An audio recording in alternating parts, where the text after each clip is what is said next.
படத்திலேயே வந்து ஒரு காமெடி கொஞ்சம் கலந்தா நல்லாயிருக்கும்னு நெனச்சேன். அப்போ வந்து கரகாட்டக்காரன்னு ஒரு படம். நல்லா ஓடுச்சு. அது வந்து ராமராஜன் நடிச்சது. அதில கவுண்டமணி செந்தில் தான் இருப்பாங்க. ஆமா. அதில வந்து ரொம்ப ஹிட் அவங்க நல்ல அவங்க கவுண்டமணி செந்திலுக்கு ஒரு மார்க்கெட் அதிகமா இருக்கு. ஒரு நாளைக்கு 1,00,000 சம்பளம் வாங்குறாங்க. அந்த டைம்லயே. அந்த டைம்ல. அப்புறம் நான் நீங்கள் ஹீரோ படம் பண்ணும்போது, இந்த மாரி நான் பாக்யராஜ் சார் அசிஸ்டன்ட்டுங்க. நான் புதுசா பண்றேன். எனக்கு காமெடிக்கு கொஞ்சம் கால் ஷீட் குடுங்க. அந்த புரொடியூசர் கொஞ்சம் ரொம்ப சாதாரண புரொடியூசர். செலவு அதிகமா பண்ண முடியாது. பட்ஜெட்டு. அப்படின்னோனே அவங்க ஹெல்ப் பண்ணாங்க.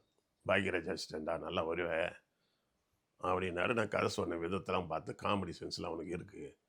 அப்படின்னு என்ன என்கரேஜ் பண்ணிட்டு, எனக்கு கன்செஷன்லாம் பண்ணாரு. இல்லையா? புரியுது.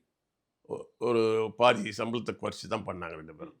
அதனால எனக்கு அவங்க அடுத்த படத்துலயும் அவங்கள யூஸ் பண்ணேன். நான் முடிச்ச மாப்பிள்ளை, பொன்னார் சொன்னா கேட்டோம்லாம், பொறந்து விடா பொறந்து விடா, அதுக்கு பின்னாடி வரவேட்டனா செலவு பார்த்தனா, நான் பெத்த மகனே, இந்த மாரி நெறைய படங்கள்ல அவங்கள யூஸ் பண்ணேன். ஏன்னா அவங்களுக்கு நேம் நல்லா இருக்கு. அவங்கள போடும்பொழுது ஓப்பனிங்கு இளைஞர்கள்லாம் உள்ள வந்துடுறாங்க. அதுக்கப்புறம் காமெடி படங்கள்லாம் நல்லா ஓடுதுல்ல நம்மகிட்ட.